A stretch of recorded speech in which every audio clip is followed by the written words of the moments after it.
In this demo, we're going to investigate the effect of an environmental factor on species distribution.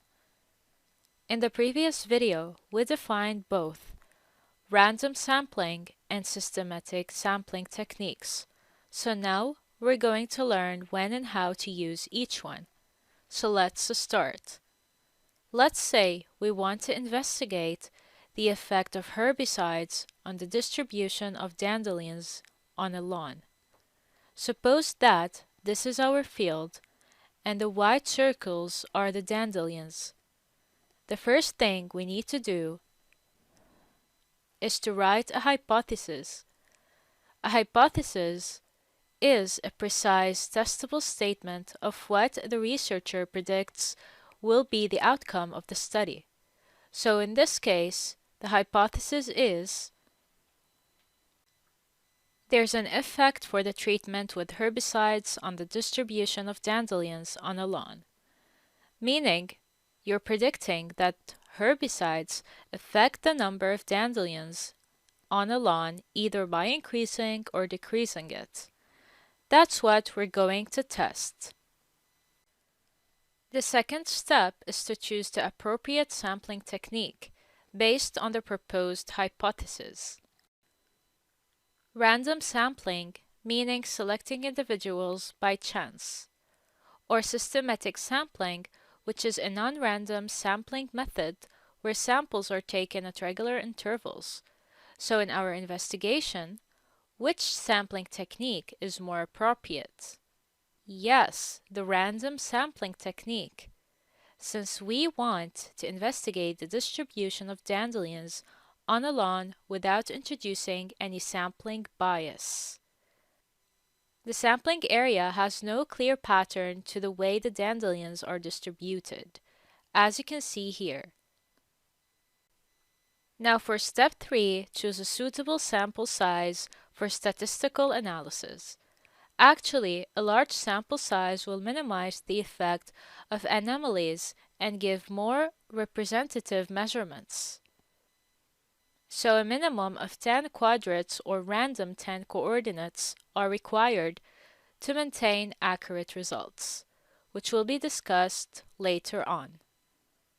So now, let's prepare all the equipment needed and start the investigation. For this method, we need a quadrat. A quadrat is a square frame made of metal or plastic, usually having an area of 0.25 meters squared. Also, small quadrats are subdivided into smaller squares.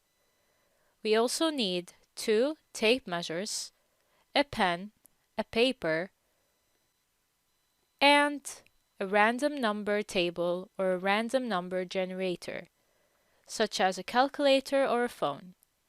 Now let's start. Step 1. Divide the herbicide-treated lawn into a grid as axes by laying out the tapes at a right angle. Step 2. Using a generator, generate 10 sets of random coordinates. Step 3. Place the quadrat at the first set of random coordinates. The quadrat is used to mark out the sample area. Step 4. Count the number of dandelions inside the quadrat and record the data on a paper. Sometimes there's an overlap of species of interest with the edges of the quadrat, so to compensate, we only count those overlapping the edges of the square. For example, the right and bottom of the quadrats, and ignore the overlap on the other 2 edges. In this case, 1, 2, and 3.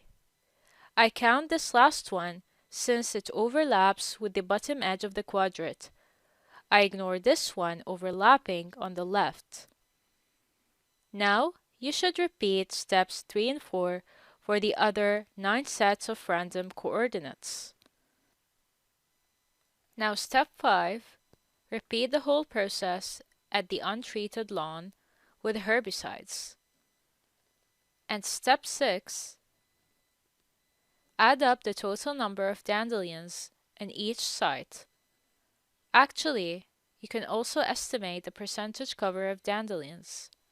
The percentage cover is how much space a species occupies in a sample, and it's calculated according to the following formula. Percentage cover equals number of squares occupied by dandelions divided by the total number of squares in a quadrat. Because the quadrat is divided into 100 subunits, times 100.